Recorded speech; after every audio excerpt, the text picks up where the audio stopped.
So, good evening again. We are back to the Spirit's book, and we are still on chapter 3. Last week with Elmo, you studied population of the earth, Adam, diversity of the human race, and existence of multiple worlds. So we are in the last item of chapter 3, and I'm going to share my screen here with you, which is biblical considerations and concordances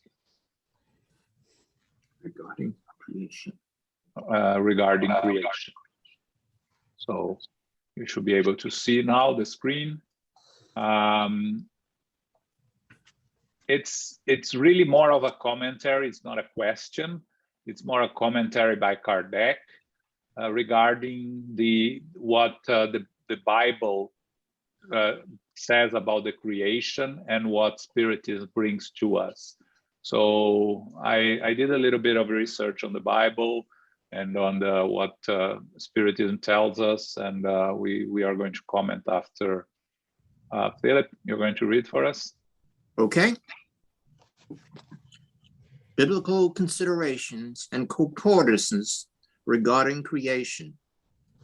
Different populations of Earth have formed contrasting ideas about creation, depending on their degree of scientific advancement.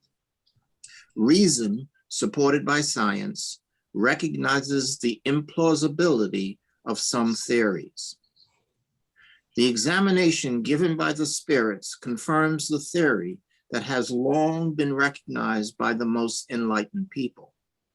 Arguments against this theory are that they contradict sacred texts. However, when we examine the statements carefully, they show us that this contradiction is more superficial than genuine. It results from the interpretation that has been given to allegorical expressions.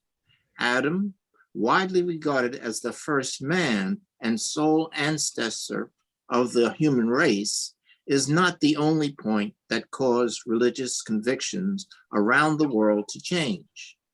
At one time, the movement of the earth was so blatantly contradicted the Bible that every type of criticism imaginable was fired against it.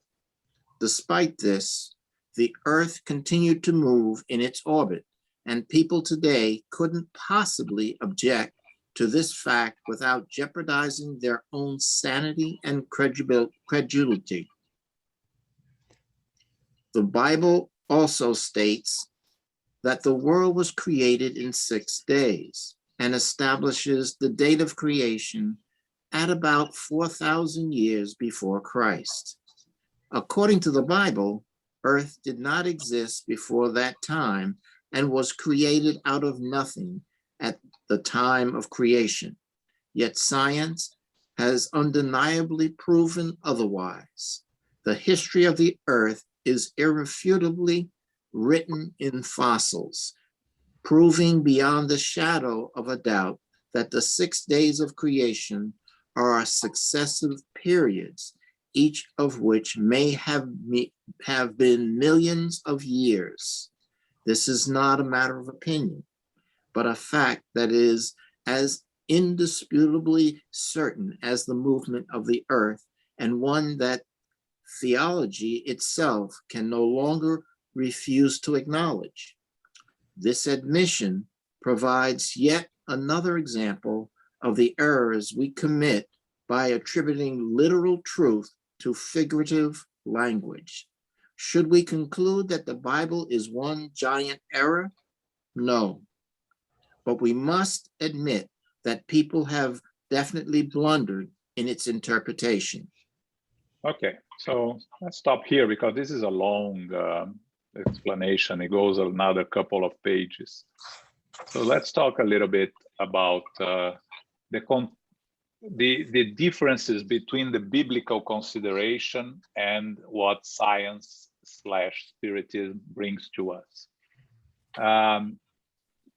First, Kardec says here that reason supported by science recognizes the implausibility of some theories. We learn in Spiritism that we have to have reasonable faith. We have to have a reason to believe. If we don't have a reason behind our belief, it becomes blind faith, and blind faith is very dangerous. And also Kardec says, if at any time science proves Spiritism wrong, stay with science. Meaning, scientific advancements are always going to be embraced by Spiritism and used in Spiritist studies. Now, there is nothing in Spiritism that goes against the Bible. We're not trying to contradict the Bible, but to use it and interpret it. So when the Bible talks about God having created the earth in 6 days, and then he rested on the 7th day, science came to tell us that actually, we're not going to say that it is exactly the way that that is written in Genesis, but if we divide the evolution of the universe according to science in 6 periods, again, it's not completely correct, but it can be used to compare the original Genesis to science. So let's say first day, and God created heaven and earth, and then there was light. We can compare that to what's called in science astronomic period, which is the time of agglomeration of the universal matter on a point in space, and starting to give birth to stars, the sun, earth, the moon, and all the planets, from the 13.8 billion years until the start of the solar system, let's say, or all the other solar systems and everything. And then the second day, the Genesis talks about the firmament, the separation of the waters which are under the firmament from those above. And in science, we can call it the primary period, which is the hardening of the Earth's surface by cooling. There is an absence of all organic life. Then the third day, the waters which are under the firmament are gathered, the arid elements appear, the land and the seas plants, which is called the transition period, we would say, meaning that the waters cover the entire surface of Earth. The sun begins to pierce the atmosphere. First, organized beings of the most rudimentary condition appear on Earth, colossal vegetation, and so on. Then on the Genesis, it says on the 4th day, the sun, the moon, and the stars, which is called in science the secondary period. Little uneven land surface, swampy water, less hot temperature, less colossal vegetation, new species, first trees, fishes, shell animals, and large aquatic and amphibious reptiles. Then on the 5th day, God created the fish and the birds, which we can call the tertiary period, which is the formation of the continents, the retreat of the water in all places, formation of seas, and current plants and animals and birds. And then we had the universal deluge in the middle, and then we have the 6th day, land animals, the man, which is we can call quaternary or post-diluvian period according to science, where you have current plants and animals and humankind and soils. So in a sense, why I read all of this, because we shouldn't discard Genesis, the biblical Genesis. We should interpret it. We should use it as an interpretation of the history of the universe, as seen by spirits that were in the early stages of evolution, of course, guided by a more evolved spirit, Moses, that came and brought what was possible for people at that age and evolution to understand and accept. Again, we talk about Moses and the 10 Commandments, but actually our friend Alvaro Mordecai was telling me that there are like 700 commandments, that a lot of them were just creations of Moses himself to impose discipline to to people that were crossing the desert for 40 years, that if they were not organized in some form, it would be a disaster. They would, Moses left and they start adoring the golden calf, right? So they had to have discipline. So it's a disciplinary God that they have to be afraid of. Otherwise, they would be falling into chaos. So that's what Moses brings, and that's what, if we learn how to remove the literal interpretation of it and start looking at it from an analytical point of view, scientific point of view, and spiritual point of view, we can make analogies with what it was that they wanted to say in the original Bible. So, for instance, when we talk about Adam and the first one that inhabited the earth, that we know that that's not exactly what happened. The earth was not created 4,000 years ago. But if we interpret, according to Kardec, in Genesis chapter 12, symbologically, Adam is the personification of humanity, and his mistakes represent our own frailty, humanity's frailty. The tree of the life is the symbol of the spiritual life that develops the human conscience and the free will of the creature. The forbidden fruit, which is in the middle of the Garden of Eden, that's the temptation of the material pleasures that we have here on earth. And Adam and Eve violating God's law through the serpent, it's an idea of what happens to us when we rebel against the divine laws.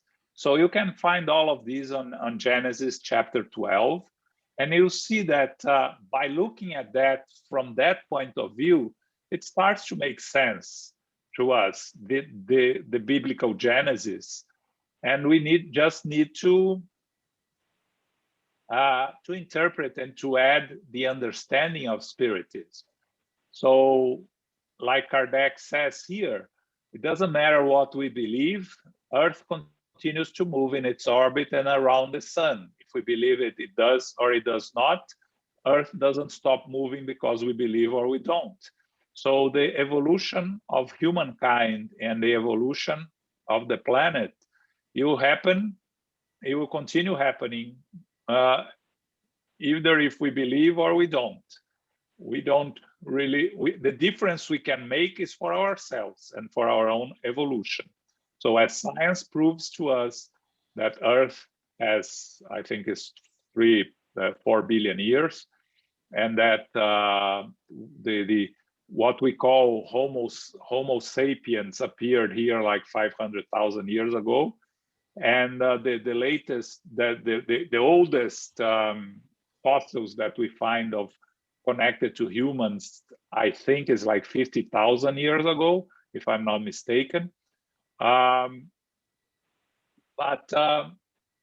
You know, all of this just to say that let us not discard the Bible. It is a very important contribution to the evolution of the world. It is an important work that helps us on our spiritual progress, and we can be sure, understanding mediumship and knowing about the importance of the spirits on our evolution on Earth, that a lot of what was brought in the Bible was dictated by spirits to those that were writing the Bible, Moses and others. Okay.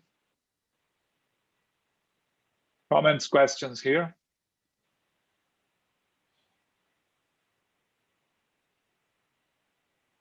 Nope.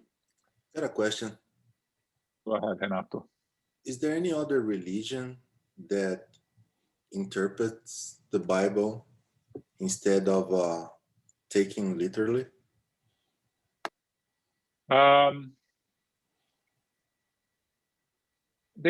The ones that take the Bible literally are the evangelicals, right? Those are the ones that say that what's written in the Bible is the truth.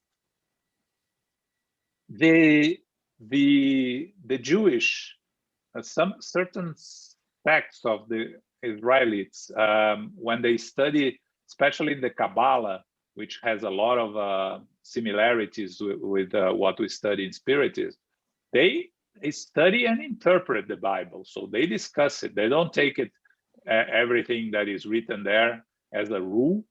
They follow it, but they discuss it. And I think the Catholics, they kind of take the Bible with a grain of salt in a way, because they don't really follow everything that the Bible tells us or believe in everything that the Bible tells us, most of them. So there is a lot of interpretations of the Bible. So the problem is when we interpret, we are putting our biases, we are putting our own limitations of understanding what's written there. And one thing that, you know, there is one very good lecture by Luis Lima many years ago that he gave about the translations of the Bible, which is, I think it's the main reason for us to argue with those that want to take the Bible literally. If you want to take the Bible literally, you have to read the Bible in its original language, and not in the translation of a 10th translation, because a lot is lost in translation. And those of us here that work a little bit with translation or try to work with translation, you see how hard it is to translate, even, you know, from a simple one language to the other. When you have a decent knowledge of both languages, there are words that simply do not exist in another language, and then you have to move around and create. So you can imagine the Bible being the Old Testament being 4,000 years old and the New Testament being 2,000 years old, with 100 different translations and interpretations. To take it literally in your own language, it's really to be blind, right? To ignore the reality. Because how can you say that what's written in the King James version of the Bible, which is the most used and accepted nowadays here in England, in the UK, well, it comes from the UK here in the US, that it is the correct translation, or even approximately translation. So I know that you have this issue with your friends, that you have to discuss that, but I think that's the argument to start with. how do you know that the translation that you are using is even close to the original? I don't know if. Yeah, no, you answer. Yeah, the answer for that question, that was the people that translated were inspired by God, so that's why everything is right. But yeah, but we work in translating Spiritist works, and we can always say the same thing, and that's not true because we continue making mistakes, and we keep finding mistakes on the translation. So if the spirits were doing the work for us, we wouldn't make any mistakes, and that's not what happens. So, Elmo, you have anything to add here, or Renato? No, not really. Would like to ask them, inspired by whom? they say That's a good God. question also. They say, and that's the answer. That why would you try to interpret as something that was done by the word of God that is perfect? There's no reason to interpret something. You just have to accept what it is. That's the most common answer that I got. Yeah, then any discussion becomes futile. May I ask a question to Renato? Go ahead. Sure. Renato, I understand you are close to people that are evangelic. I've learned from evangelics and ex-evangelics that actually the Bible that they use has a lot of things here written. So it's not the standard Bible. I ask, are they aware of this when they study it? The way that they believe, it's at least the one that I talked to, that whatever Bible they have in their hands was inspired or translate whatever way they get their hands on the Bible, they can trust, because whoever did the work of translation from one language to the other was inspired by God, or was inspired with the Holy Spirit, was inspired by someone that is above their comprehension, that guarantees that whatever they have in hands is the word of God and you can trust it. So it's not a matter of which translation, where it comes from. They really believe that whatever is in there is the truth. That's why there is no deviation, there is no interpretation, there is nothing. So, I talk to them just in order to, have a different perspective of them, try to understand them. But I don't try to give an examples and stuff like that, because I know that's going to be messy. Yeah. Yes, Carol. Oh, general question. I'm not really familiar, but what was the original text? Was it Aramaic or was it Greek? Or I'm not really sure. Do you have any thoughts? On the New Testament, depending on which gospel, it's different languages. I think Luke was in Greek. Matthew, I think it was in Aramaic. But I'm not sure, and I know that they come from different languages originally. Mark, I don't know if there was anyone written in. Elmo? You know by heart? No. No, I don't. I think one of them is in Hebrew, but I'm not so certain. Well, the Old Testament is in Hebrew, right? No, say the second. Yeah, I think the one who was a disciple of James, that's in Hebrew. I think James, right? There is a Bible. James, it's Mark. It's Mark, Luke.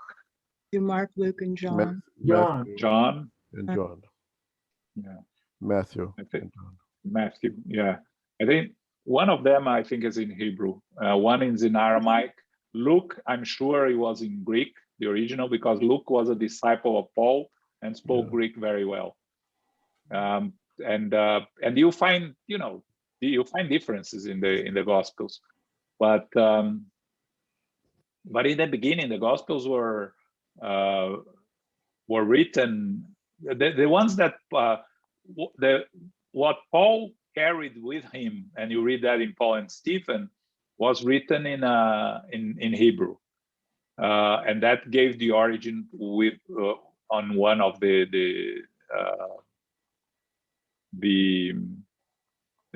New Testament. But you know, I'm sure Luis is doing some research there as we speak. Thanks, John. That's great. No, I'm not researching that, but if I understand well, it was actually the New Testament first was verbally transmitted before being written, right? Yes, yes. And that's where you have the spirits participate. When people say, well, but the New Testament was written 100 or 150 years after Jesus' life. Yes, so that on one side, you can consider that not everything that is written there should be taken literally. But on the other side, when you are working on such an important document for humanity, of course, the good spirits will be inspiring and will be trying to assist whoever was writing it. But again, Renato, and you are a medium and you know that, right? Whatever you receive from the spirits, you always have a part of you in it, right? So we cannot guarantee that everything that was written in the New Testaments was exactly what the spirits wanted to say, right? Unless they were unconscious, right?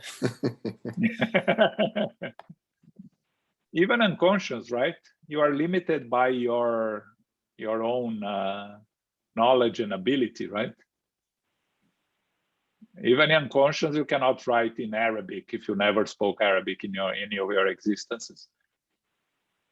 Yeah. Thank you. Okay, let's go, Philip. So where were we here? Science. Science, in studying the geological record of the Earth itself, has determined the order in which the different species of living beings appeared, and this order matches the sequence indicated in the book of Genesis. The main difference is that Earth was created according to the laws and actions of the forces of nature over millions of years. It did not spring miraculously from the hand of God in a few days, and it was not formed by the whim of divine will. Does this eclipse God's power or strength? Is the result of creative energy less sublime when it does not happen instantaneously? Of course not. And anyone who does not recognize the magnificence of the divine in this evolution of eternal laws is quite foolish. Science, far from diminishing the glory of divine power, shows us that action from a more sublime perspective is consistent with our notions of God's power and majesty precisely because work was carried out without disregard for the laws of nature. Modern science, in agreement with Moses, states that humanity appeared last in the creation of living beings. However, Moses places the Great Flood as having occurred 1654 years after the creation of the world, while geology shows that the great natural disasters occurred before the appearance of human beings. To date, the earliest strata contain no traces of humanity's presence, nor that of the animals coexisting with it. Nothing conclusively establishes that this is impossible. Since many discoveries have already raised questions about this, it is possible that at any moment the material certainty of the anteriority of the human race may come to light, showing us that in this case, as well as others, the biblical text portrays an allegory. The question to be examined here is whether the great flood is the same suffered by Noah, or if the amount of time required for the formation of sedimentary layers and rock formations containing fossils does not allow this conclusion. If eventually traces of the existence of human beings before the great flood are discovered, it is evident then that either Adam was not the first man, or that his creation dates back closer to the dawn of time. There is no arguing against fact if supporting evidence is found. This fact would have to be acknowledged in the same manner that the movement of the earth and the 6 periods of creation were also acknowledged. Okay, Philip. So here, as Kardec continues discussing, comparing the Genesis, the biblical Genesis, with the science, to the knowledge of science at that time. Remember, we're talking here middle of the 19th century, so science had not advanced as much as it has today. But it was already known at that time that Earth existed for much longer than, and it was created according to forces of nature. That was not created by God in a few days. And Kardec says this does not eclipse God's power, because the natural laws that are God's law are perfect, and everything of the creation is done according to the natural laws. So God's power or strength comes from creating the natural laws, and everything after it's a consequence of this natural law. Of course, we have those that look at the universe, look at all the creation, and thinks that it's all chance. And again, what argument? We cannot argue comparing God with chance. We can only say that for every consequence, there is a cause. The universe is not a cause. The universe is a consequence. If someone thinks that the universe is a cause, then the discussion dies there, right? Because the universe is a consequence. And the cause could be a creator or chance. Again, we cannot convince people that believe that everything came by chance. We can only argue that how can chance be so perfect? Wouldn't it be more logic to have something behind all this chance or all this creation? But then it talks about the flood, and I think it's important when we talk about the flood to understand where does it come from. There was a big flood that was discovered by the English archaeologist Charles Woolley in near the Persian Gulf, north of Basora, when he discovered the remainings of the city of Ur. That he found traces of a flood, of a great flood that happened at that time between the rivers Tigris and Euphrates. And it's a reality that science proves. So based on that, it's very easy to understand how the idea of the original flood came. And you can even imagine someone that survived the flood telling the story to his descendants of how he survived the flood, and creating a little bit of fantasy. But even more, there are several reports on different religions that talk of different floods happened in different regions of Earth. So the original Noah's flood is not really the only one that you find in the history of religions. But again, it is a symbolic tale of renewal, of rebirth. You can talk about it as an opportunity to make a change, to make a new start, to go over what you did wrong and start new, right?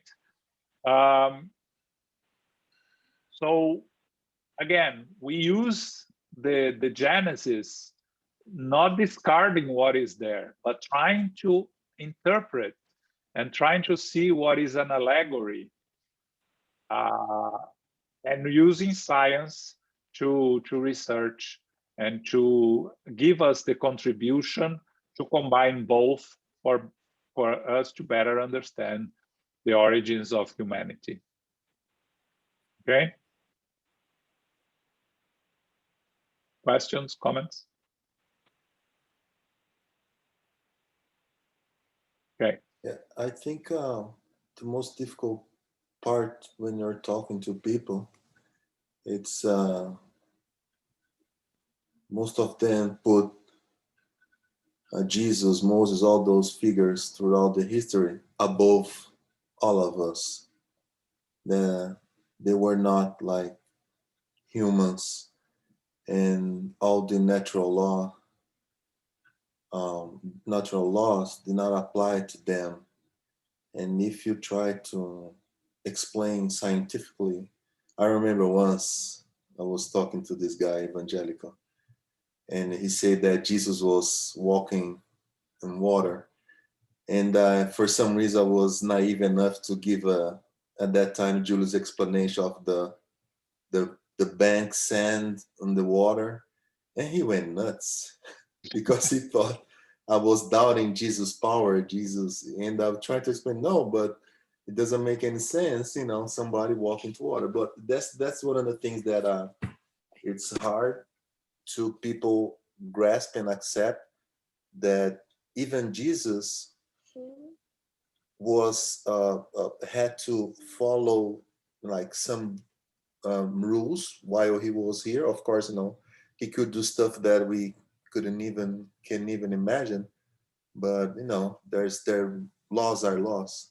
So that's, I think, is the challenge when we are talking about Genesis and what happened, and try to explain with science with people that quote unquote just use blind faith. Yeah, but again, this is important for us to learn, us as spiritists, and for us to be able to discuss with those that are interested in are open to ideas. Because those that have blind faith, it's really a waste of time, because there's nothing you can say that is going to convince them, right?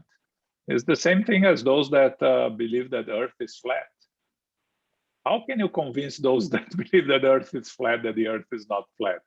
It's blind faith, and against blind faith, there is nothing really you can do at the moment. Time will take care of it.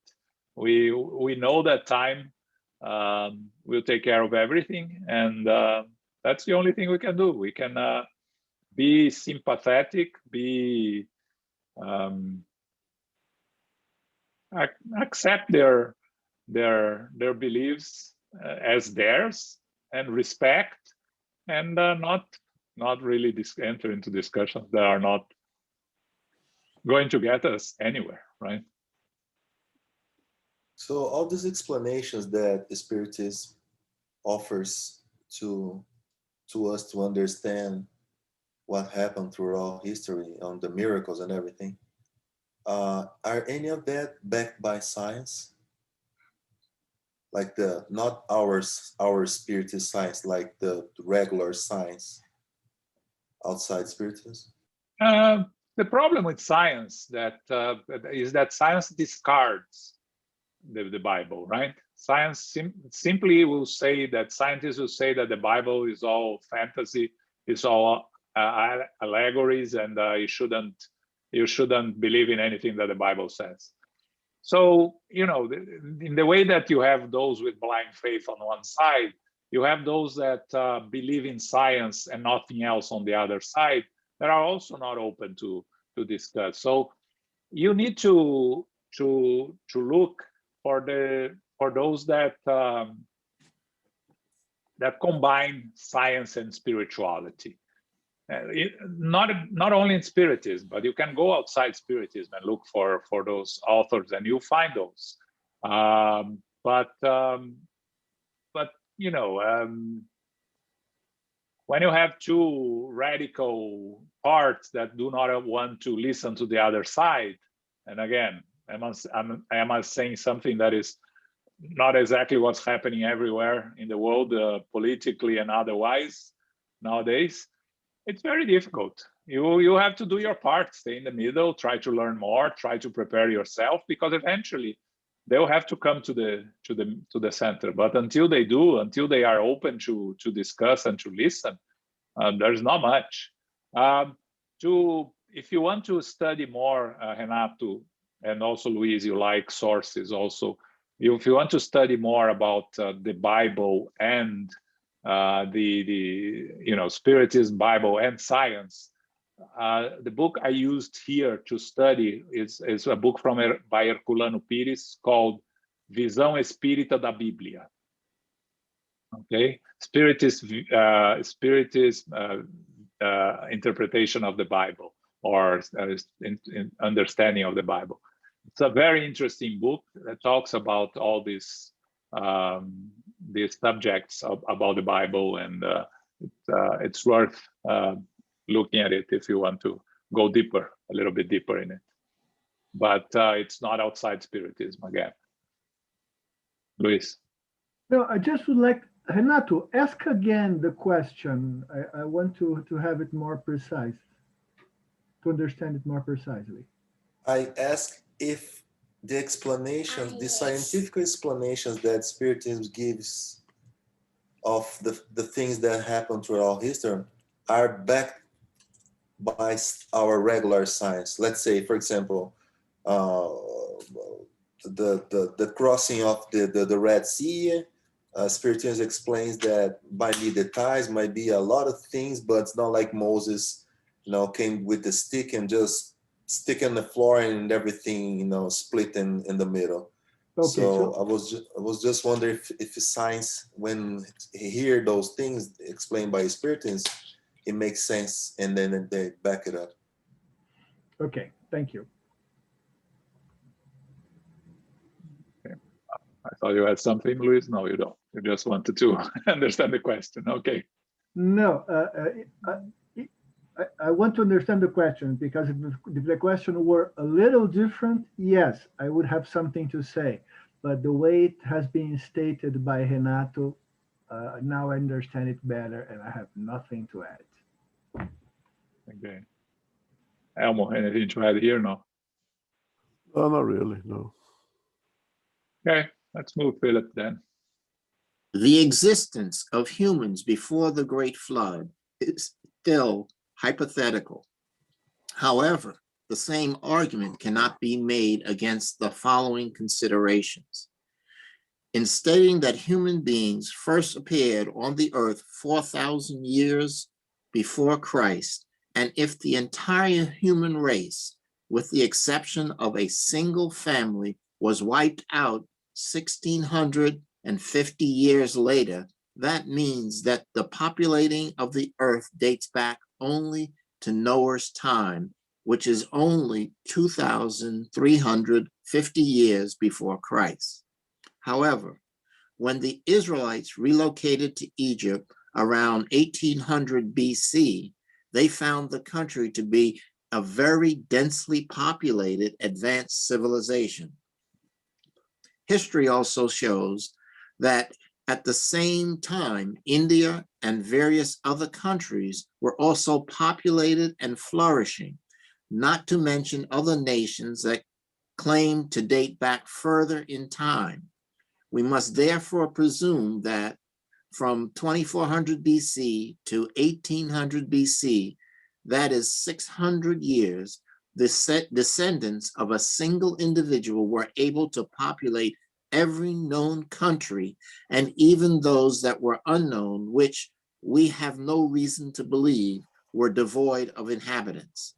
We must further presume that humankind was able to evolve from being unaware to the highest degree of intellectual development in this brief stint of time, which completely contradicts anthropological theory. The diversity of the human race supports this opinion. While differences in climate and lifestyle clearly change the physical characteristics of humans, we know the extent to which these adaptations may occur as a result of these influences. Physiological examination concisely proves that there are fundamental differences between the races that are too great to have been caused by climate differences alone. The crossing of races diminishes extreme characteristics by creating new varieties rather than reproducing the extremes. This process presupposes the existence of separate races, but how can this be explained if all of humanity can be traced back to a single ancestor and a short period of creation? How can we deduce, for example, that Noah's descendants in such a short time had transformed into Ethiopians? Such a metamorphosis would have as implausible as a wolf turning into a sheep, a beetle into an elephant, and a bird into a fish. No preconceived opinion or belief system can resist the evidence of facts. If we believe that humans existed before the most widely accepted time of creation, that there is a diversity of origins, that Adam lived 6,000 years ago, populating a country that until then had been uninhabited, that Noah's flood was a local catastrophe mistaken for the great geological disaster, and if we make the proper allowances for the allegorical expressions that are characteristic of the Eastern style and common to the sacred texts of all religions, every difficulty disappears. This is why it is important to be careful in literally interpreting figurative statements of belief systems, which, like so many others, could someday enjoy a retraction from those who currently oppose them. Religion, rather than fearing the discoveries of science, should allow itself to be bolstered by it. This union is the only way that religion can arm itself against skeptics. Okay, before I go further, let me reinforce here the wisdom of Kardec and the knowledge that it brings to the idea of the alliance between religion and science. When he says religion, rather than fearing the discoveries of science, should allow itself to be bolstered by it. This union is the only way that religion can arm itself against skeptics. That's really the importance of what Spiritism tries to bring to us at all times, combining the spiritual side with the scientific side, the discoveries of science, material science here on Earth, but also the scientific aspect of our existence in the spiritual world, because the science of Spiritism relates to the science of us as eternal spirits, of our perispirit, the relationships between our perispirit and the physical body, the universal fluid, and how everything it's combined, used, and discovered. This is the scientific aspect of Spiritism. And we know that religion have to adapt. Religion cannot stay stuck with their beliefs, because in the end we evolve as human beings, and the religions that refuse to evolve are just going to start losing more and more people, and are going to be in the end left behind. Again, this is not a thing for 30 years, 50 years. We're talking here about generations, centuries, that what survives are those that follow evolution. You can always give examples of those that are stuck in the past century, like the Amish, right? And but they are in a reduced number, and they are not going to grow. They are going to eventually disappear, not because they will die or anything, but as the world continues to evolve, a new knowledge comes, a new understanding of us as eternal spirits, which is important, are accessible to society. More and more people are going to embrace it, accept it, and leave it behind old beliefs. It's just a fact of time. So, but going back to what Kardec was saying here, he's talking about, he went here in these explanations talking about how, according to reason, everything that is written in the Genesis, if you take literally, it doesn't make any sense. The growth of the population, and you read, when you read the description of for instance, of Abel and Cain, the sons of Adam and Eve, you see contradictions, because Cain kills Abel and then goes to a place that there is no human beings, but then he has a wife and kids, and then he's protected against he's marked by protecting against being killed, but being killed by whom if there are no people around? So all of these, it becomes a little bit controversial if you are literally interpreting the Bible. And if I find someone that is open to explain to me without fanaticism, I would really like to hear how they explain this Adam and Eve and Abel and all this, other people that were supposed not to exist, but if you read, they have to be somewhere. So Kardec goes here talking about how all of this doesn't make any sense. That it talks about India, other countries that are also populated. We know from science that even Americas, here we have the natives populating for a very long time, and from you cannot go from a single individual bringing all the knowledge, the highest degree of intellectual development. You talk about Egypt with all the advancement that it has.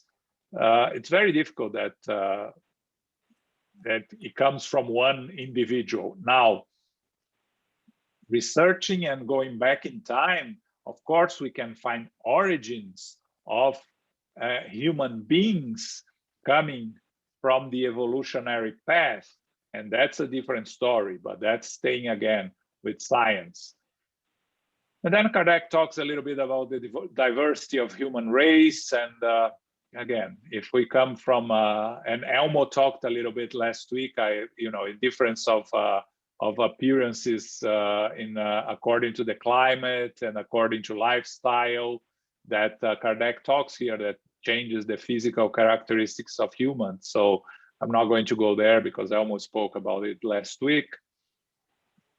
And I wanted to read what Emmanuel said here and wrote here on the way to the light on chapter 2. The item is called The Ancestors of Human Beings. And Emmanuel writes that the animal kingdom experienced the strangest transitions during the tertiary period under the influences of environment and the imperatives of the law of natural selection. However, our eager minds are looking for the true ancestors of human beings in this immense wilderness of the soul's evolutionary stage. What about Adam and his fall from paradise? In vain do our eyes search anxiously for such legendary characters in order to locate them in space and time. We finally understand that Adam and Eve are a remembrance of spirits exiled on the dark landscape of Earth, and that Cain and Abel are true symbols for the human personality. You see here what Emmanuel is trying to say is that if we talk about Adam and Eve escaping from paradise, we can interpret of them coming from a more evolved spiritual place where they were in a relative happiness and being exiled on a less evolved world or on a primitive world like Earth, and representing our own struggle to continue living in a more evolved place because we are not following the natural laws. And by that, the punishment that God imposed on them, exiling them from Eden to Earth, we can interpret as those spirits that fail to stay in a planet that is evolving and are condemned by the natural laws, by their own mental vibrations and connections, to be incarnated in a less evolved planet, reincarnated in a less evolved planet. So that's what Emmanuel brings to us on the way to the light. We studied this some ages ago, in the beginning of the book, of course. So it's just a matter of interpreting and trying to understand where the spirits come from with all this knowledge. Okay? Any questions, comments here? We finished this this part. Next week, we're going to talk about vital principle, which is also a very complicated item to discuss, but we are going to bring also some of the what we have in other works talking about vital principle and vital fluid, and we're going to talk about organic and inorganic beings, life and death, intelligence and instinct, which is also difficult subject to discuss. Okay, any comments, questions here?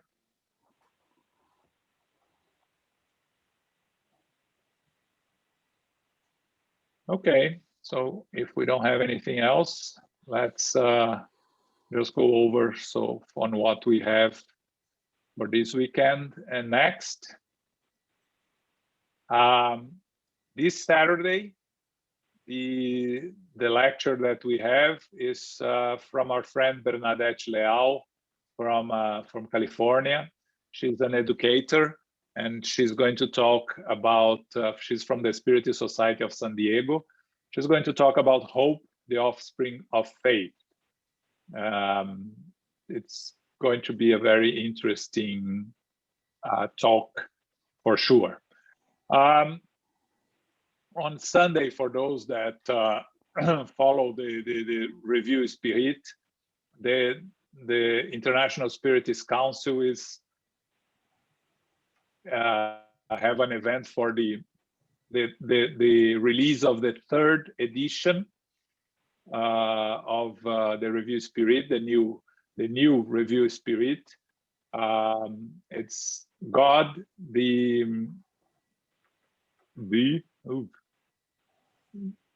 I forgot the word, the translation, because I have here, but well, it's going to be in Portuguese only. So it's a magazine about centered in God, and you have a participation of many people that are writing in the magazine. They wrote articles, and it's going to be at 3 p.m. New York time on April 4th, Sunday, through the International Spiritist Council website.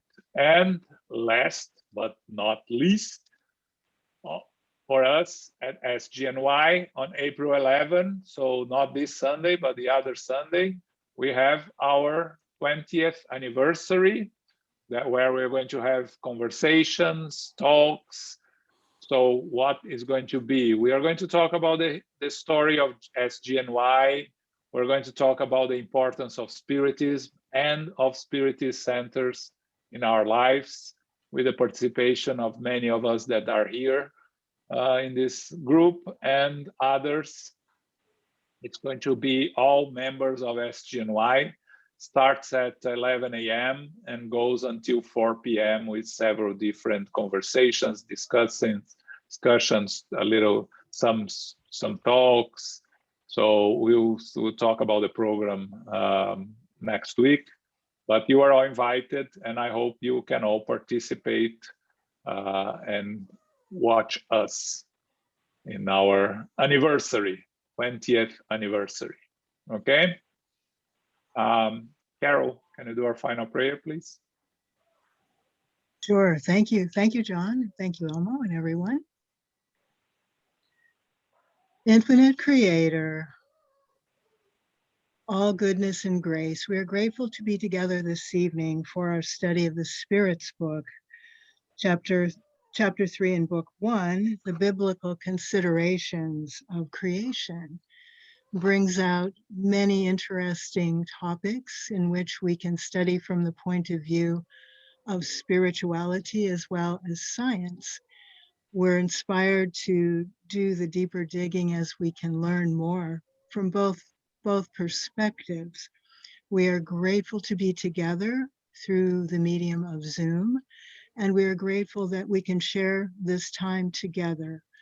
We are especially grateful and thankful to our spiritual benefactors, the good spirits, the helpers, the healers of SGNY who are with us, guiding us and helping us to be inspired and helping us to raise our consciousness as we do these studies. May we continue with our prayers, with our studies, and with our mindfulness throughout the week. And may we always try to put into practice what we have learned through the consideration and the discernment as we do so. May we receive the love and light of Christ, especially this week, this Good Friday through Easter. And may we receive the blessings through the higher consciousness of Christ. We close now and humbly ask for safety and protection as we go forth to family, friends, loved ones, and co-workers. May we continue to receive the blessings, and may we continue to unify our consciousness with our brothers and sisters and those who are also in the studies of Spiritism. May we reach out to others with compassion, with caring, and with also humility, so that we may listen more intently to others. May our heart songs be with us, and may we share with others. We close now and remind ourselves to be beacons of light. May we go forth now in peace. So be it.